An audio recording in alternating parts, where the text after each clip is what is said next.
brings social advancement and opportunities of unprecedented scale. Ladies and gentlemen, with immense respect and great pride, please join me, put your hands together with a big round of applause as we welcome our Honorable Chief Minister to deliver the keynote address.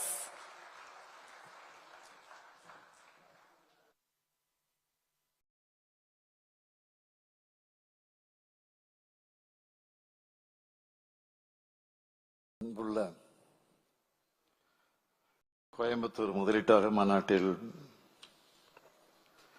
கலந்து கொண்டிருக்கக்கூடிய அனைவரையும்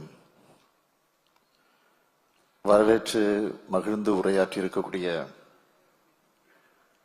மாண்புமிகு தொழில்துறை அமைச்சர் TRP ராஜா அவர்களே, நிகழ்ச்சியிலே பங்கேற்று சிறப்பித்துக் கொண்டிருக்கக்கூடிய மாண்புமிகு அமைச்சர் பெருமக்கள் KN நேரு அவர்களே,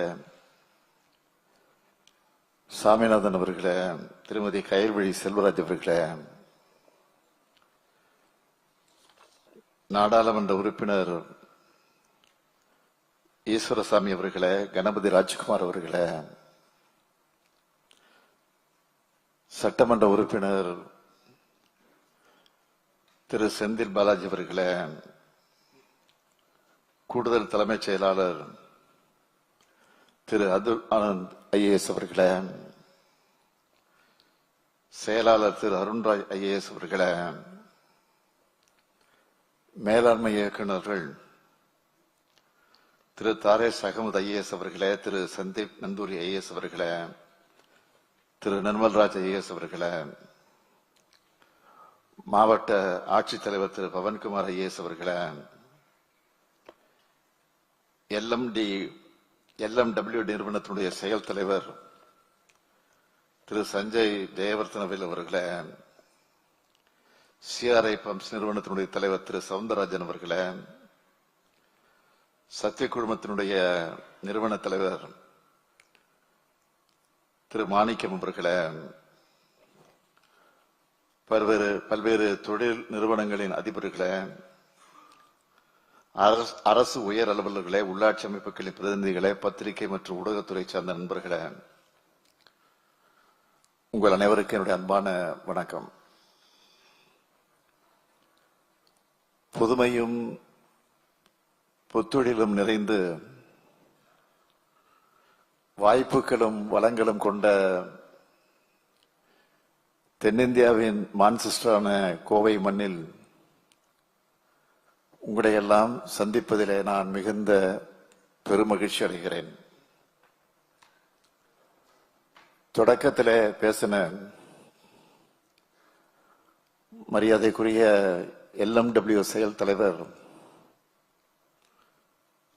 சஞ்சய் ஜெயவர்தனவேல் அவர்கள், நான் அடிக்கடி இந்த பகுதிகளுக்கு வருவதால் பல திட்டங்கள் வந்திருக்குன்னு சொன்னார். நான் முதலமைச்சராக பொறுப்பேற்றதிலிருந்து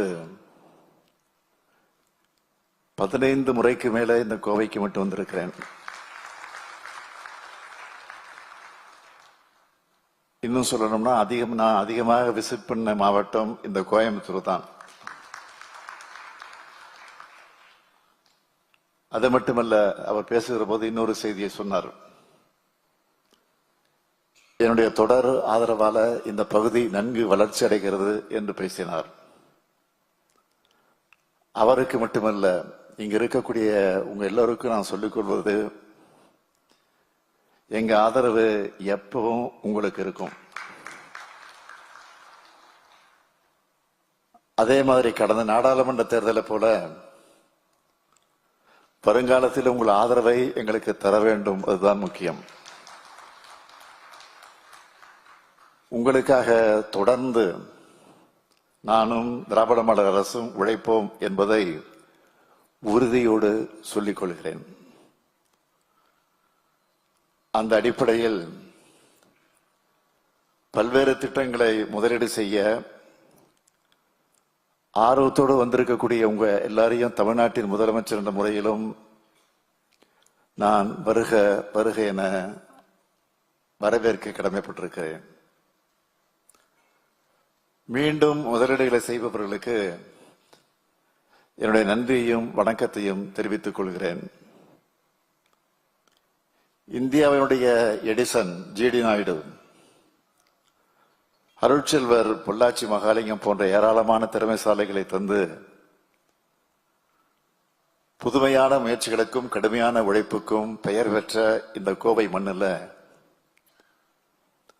தமிழ்நாட்டோட அடுத்த கட்ட பாய்ச்சலுக்கு துணையா இருக்க போறவங்களை எல்லாம் ஒன்றிணைச்சு இந்த மாநாட்டை ஏற்பாடு செஞ்சிருக்கக்கூடிய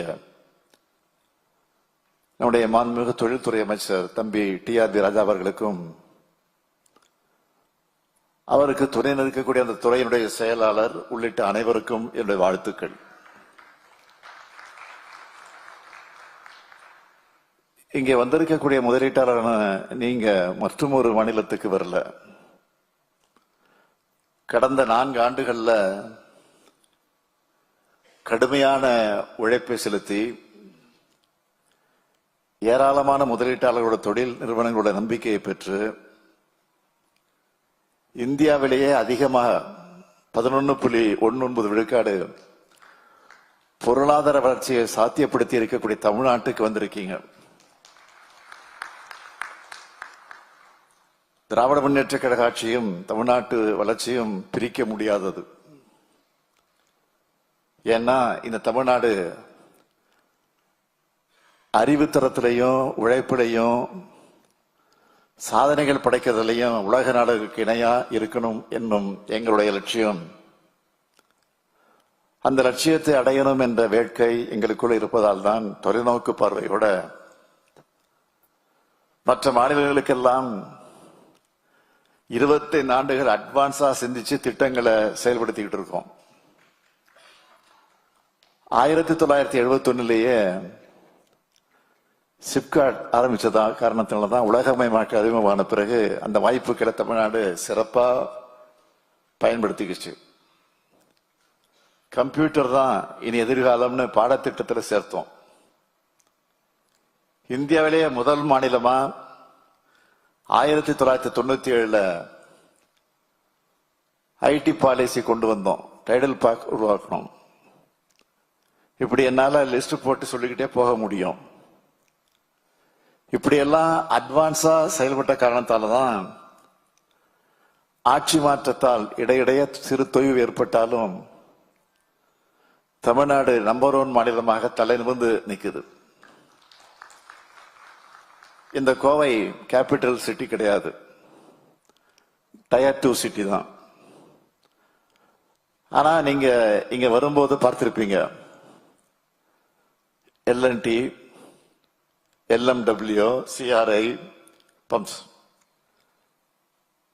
காக்னிசன்ட், பண்ணாரி அம்மன் குழுமம், ஃப்ரூட்ஸ் குழுமம்னு ஏராளமான நிறுவனங்களும் 60க்கும் மேற்பட்ட GCC நிறுவனங்கள், 1702 பொத்துடல் நிறுவனங்கள், 22 இன்குபேட்டர்கள்னு ஏராளமான நிறுவனங்களும் நிறைந்திருக்கிறத பார்த்திருப்பீங்க. இதே நிலை தமிழ்நாடு முழுக்க இருக்கணும். தமிழ்நாடு வளரணும். அதுக்கு நீங்க எல்லாரும் துணை நிற்கணும். நான் முதலமைச்சரா பொறுப்பேற்றதும் அனைத்து மாவட்டங்களுக்கும் பரவலான சீரான வளர்ச்சி இருக்கணும்னு சொன்னேன். அதனால தொழில்துறையை சார்ந்த யாரை நான் சந்திச்சாலும் தமிழ்நாட்டுக்கு முதலீடு செய்ய முன்வாங்கன்னு கோரிக்கை வைக்கிறத வழக்கமா வச்சுக்கிட்டு இருக்கிறேன். தனிப்பட்ட முறையில மட்டும் இல்லாம சிறிய அளவிலையும் பெரிய அளவிலையும் முதலீட்டாளர்கள் மாநாட்டை நடத்தி தமிழ்நாட்டில் இருக்கிற வாய்ப்புகளை எடுத்து சொல்லி முதலீடு செய்ய அழைப்பு விடுக்கிறோம். UAE, Singapore, Japan, Spain, America, Germany, England ஆகிய நாடுகளுக்கு நானே நேரடியா போய் பல்வேறு தொழில் நிறுவனங்களோட தலைமை பொறுப்பில் இருக்கிறவங்களை எல்லாம் சந்திச்சு தமிழ்நாட்டில் இன்வெஸ்ட் பண்ண வாங்கன்னு அழைப்பு விடுத்திருக்கிறேன். இப்படி நடத்தப்பட்ட 17 முதலீட்டாளர் மாநாட்டோட விளைவா இதுவரைக்கும் 1016 புரிந்துணர்வு ஒப்பந்தங்கள் மேற்கொள்ளப்பட்டிருக்கு. இது கடந்த ஆட்சி காலத்தின் கடைசி 4 ஆண்டுகளை விட 2.5 மடங்கு அதிகம். இந்த புரிந்துணர்வு ஒப்பந்தங்கள் மூலமா 11,40,731 கோடி ரூபாய் அளவுக்கு முதலீடுகள் உறுதி செய்யப்பட்டு நேரடியாகவும் மறைமுகமாகவும் 34 லட்சம் பேருக்கு மேல வேலை வாய்ப்புகள் பெறுவதை உறுதி செஞ்சிருக்கிறோம். எத்தனையோ மாநிலங்கள் இருக்கு, எத்தனையோ அரசுகள் இருக்கு. அவங்களும் கூட அவங்க மாநிலம் வளரணும்னு முதலீட்டாளர் மாநாடு நடத்துறாங்க, புரிந்துணர்வு ஒப்பந்தங்கள் போடுறாங்க. ஆனா அதோட கன்வர்ஷன் ரேட் என்ன? எத்தனை ஒப்பந்தங்கள் தொழிற்சாலைகளாக மாறுது? அதுக்குள்ள நான் போக விரும்பல. தமிழ்நாட்டை பொறுத்த வரைக்கும் கன்வென்ஷன் ரேட் 80%, 80%. நம்ம திராவிட மாடல் அரசுல போடப்பட்டிருக்க 1016 புரிந்துணர்வு ஒப்பந்தங்கள்ல நிலம் வாங்குறது, வணிக உற்பத்தி, சோதனை உற்பத்தி, கட்டுமானம் தொடங்கப்படுதுன்னு 809 திட்டங்கள் பல்வேறு செயல்பாட்டில் நிலைகள் இருக்கு. அது மட்டுமல்ல, புதிய ஐடியாவோட இளைஞர்கள் தொழில் தொடங்க முன்வந்தாலும் இந்த திராவிட மாடல் அரசு அவங்களுக்கும் சப்போர்ட்டா இருக்கு. போன மாசம் கூட இதே கோவைக்கு வந்து உலக புத்தொழில் மாநாட்டை தொடங்கி வச்சான். அதுல பங்கேற்ற இளைஞர்கள் எந்த அளவிற்கு திராவிட மாடல் அரசு அவங்களுக்கு உறுதுணையா இருக்குன்னு ஊடகங்களுக்கு அளிச்ச பேட்டிகள்ல சொல்லியிருந்தாங்க. 45க்கும் மேற்பட்ட நாடுகள்ல இருந்து 30,000 பேருக்கு மேல இந்த மாநாட்டில் கலந்துக்கிட்டாங்க. அது மட்டுமல்ல, சின்ன சின்ன நகரங்களுக்கு கூட போய் ஸ்டார்ட் அப் தமிழ்நாடு மூலமா இளைஞர்களை தொழில் தொடங்க ஊக்குவிக்கிறோம். அதனால இப்போ தமிழ்நாட்டில் இருக்கிற ஸ்டார்ட் அப் நிறுவனங்களோட எண்ணிக்கை எவ்வளவு தெரியுமா? 12,663. 2021 மே வரை 2,146 நிறுவனங்கள் தான் இருந்துச்சு. நாம ஆட்சி பொறுப்பேற்ற 4 ஆண்டுகள்ல 12,663 என்ற வரலாற்று உயரத்தை தொட்டிருக்கோம். இத்தனை நிறுவனங்கள் தமிழ்நாட்டை நோக்கி வருவதற்கு என்ன காரணம்? வெளிப்படைத்தன்மையோடு இந்த அரசு செயல்படுது. திறன்மிக்க படிச்ச இளைஞர்கள் இங்க இருக்காங்க. பிசினஸ் ஃப்ரெண்ட்லி சூழல் இங்க நிலவுது. சட்டம் ஒழுங்கு இங்க சரியா இருக்கு. தமிழ்நாட்டோட வளர்ச்சியை பிடிக்காதவங்க அரசியல் காரணங்களுக்காக தவறான டேட்டாவையும் தவறான நியூஸையும் பரப்புறாங்க. ஆனா உண்மையான டேட்டாவை சொல்றேன். நாங்க ஆட்சிக்கு வர்றதுக்கு முன்னாடி 62,413 நிறுவனங்கள் இருந்த இந்த தமிழ்நாட்டில் இப்போ 79,185 நிறுவனங்கள் இருக்கு. அதாவது 16,772 நிறுவனங்கள் அதிகரிச்சிருக்கு. புதுசா வேலைக்கு சேர்ந்தவங்களுக்கு PF கணக்கு தொடங்கி அதை பராமரிக்கிறது ஒன்றிய அரசு. அதன்படி நாங்க ஆட்சிக்கு வந்ததுக்கு பிறகு 29,64,000 பணியாளர்கள் அதிகரிப்பதாக டேட்டாவை ரிலீஸ் பண்ணியிருக்காங்க. இதை விட தொழில் வளர்ச்சியில தமிழ்நாடு வளர்ச்சி அடைஞ்சிருக்கு என்பதற்கு டேட்டா தேவையா? அடுத்ததா, தமிழ்நாட்டுக்கு வர வேண்டிய சில நிறுவனங்கள் வெளிமாநிலத்துக்கு போறதாகவும் தொடர்ந்து செய்திகளை உருவாக்குறாங்க. இந்த செய்திகளை உருவாக்குறவங்க யாருன்னு பார்த்தால அவங்களோட நோக்கம் என்னன்னு புரியும். அதை விட அவங்க ஏன் இந்த செய்திகளை பரப்புறாங்கன்னு யோசிச்ச போதும் நமக்கு தெரிஞ்சிடும். கடந்த 4.5 ஆண்டுகள்ல நம்ம ஆட்சியில தமிழ்நாட்டுக்கு வந்த முதலீடுகளை பார்த்து அவங்களால தாங்கிக்க முடியல.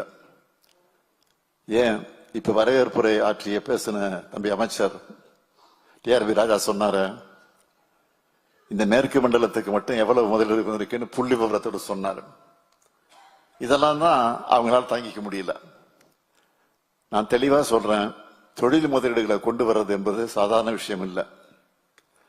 பலத்த போட்டிகளுடைய, இன்னும் சொல்லணும்னா இந்திய மாநிலங்களுக்கு மட்டும் இல்ல, வியட்நாம், தாய்லாந்து போன்ற நாடுகளுக்கு கூட போட்டி போட்டு இந்த முதலீடுகளை தமிழ்நாட்டுக்கு கொண்டு வரும்.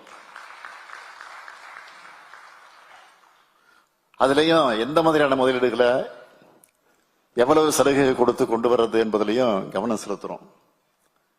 எத்தனை கோடி முதலீடுகளை என்பதை விட அது தமிழ்நாட்டுக்கு உகந்ததா, இங்க இருக்கிற இளைஞர்களுக்கு வேலை வாய்ப்பை உருவாக்க முடிகிறதா என சிந்திச்சு தான் கொண்டு வரோம். அதோட நம்ம நிதி நிலைமைக்கு ஏற்ப முறையான சலுகைகள் கொடுத்து தான் இந்த முயற்சிகள்ல நாங்க ஈடுபடுகிறோம். முதலீட்டாளர்கள் கேட்கிற சலுகைகளையும் அந்த முதலீடுகளால் தமிழ்நாட்டுக்கு கிடைக்கக்கூடிய பலன்களையும் ஒப்பிட்டுத்தான் சரியான முடிவை எடுக்கிறோம். அதனாலதான் தமிழ்நாடு இப்போ அடைஞ்சிருக்கக்கூடிய வளர்ச்சியை இன்னும் அதிகப்படுத்த ஒவ்வொரு மாவட்டத்துக்கும் பார்த்து பார்த்து திட்டங்களை செயல்படுத்திக்கிட்டு இருக்கோம்.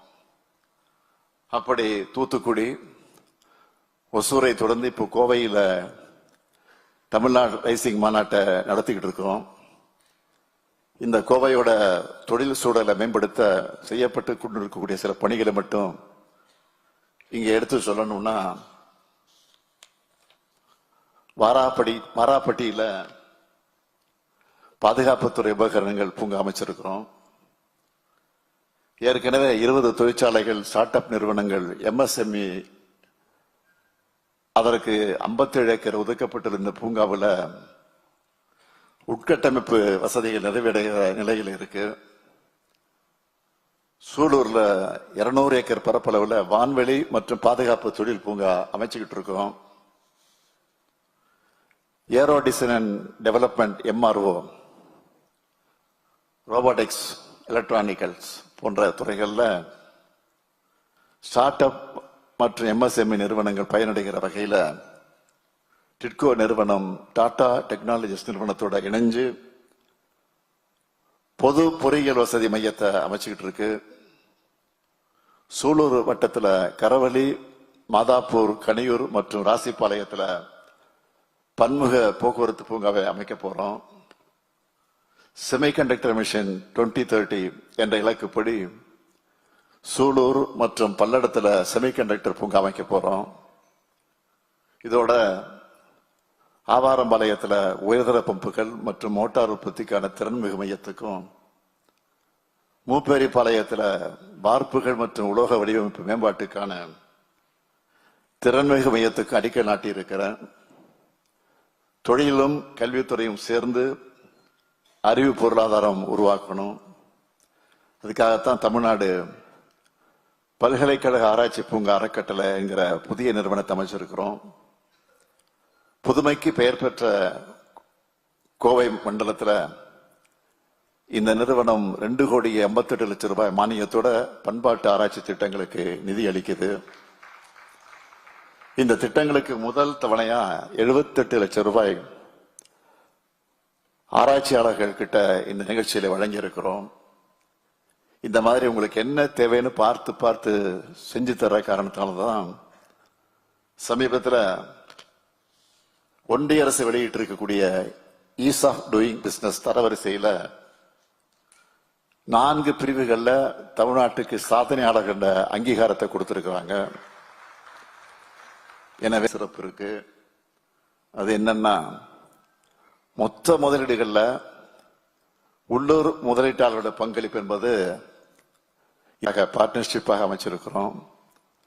$1 டிரில்லியன் பொருளாதாரத்தை நோக்கி திராவிட மாடல் ஆட்சி இன்றைக்கு வேகமா நடைபெறுது. தமிழ்நாட்டு இளைஞர்களை பத்தி நான் சொல்லித்தான் நீங்க தெரிஞ்சுக்கணும்னு இல்லை.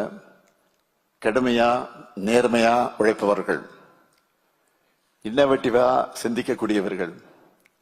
அப்படிப்பட்ட எங்க இளைஞர்களை இன்னும் அப்ஸ்கில் பண்ணத்தான் நான் முதல்வன் போன்ற திட்டங்களை செயல்படுத்திக்கிட்டு இருக்கோம். உங்களுக்கு தேவையான மனிதவள ஆற்றல் இங்கே குறைவில்லாமல் கிடைக்கும். தமிழ்நாட்டில் முதலீடு செஞ்சீங்கன்னா தமிழ்நாடு மட்டுமல்ல, உங்க பிசினஸும் பல மடங்கு வளரும். இந்த சந்திப்பு நம் வளர்ச்சிக்கான ஒரு தொடக்கம் மட்டும்தான். நீங்க தொடர்ந்து தமிழ்நாட்டில் இன்வெஸ்ட் பண்ணுங்க. நீங்க மட்டுமல்ல, உங்க நண்பர்களுக்கும் இங்க இருக்கிற வாய்ப்புகளை எடுத்து சொல்லி முதலீடு செய்ய ஊக்குவிங்கன்னு அன்போடு கேட்டுக்கிறேன். உங்கள் எண்ணங்கள் செயலாகும், உங்கள் வெற்றிகள் தொடங்கும். இன்று 161 புரிந்துணர்வு ஒப்பந்தங்கள் உள்ளிட்ட 170 திட்டங்கள் 43,844 கோடி ரூபாய் மதிப்பிலான முதலீடுகள் மூலமா 1,709,000 பேருக்கு வேலைவாய்ப்பு கிடைக்க உள்ள உங்கள் அனைவரையும் மீண்டும் வருக வருக வருக வருக என வரவேற்று நிறைவு செய்கிறேன். நன்றி, வணக்கம்.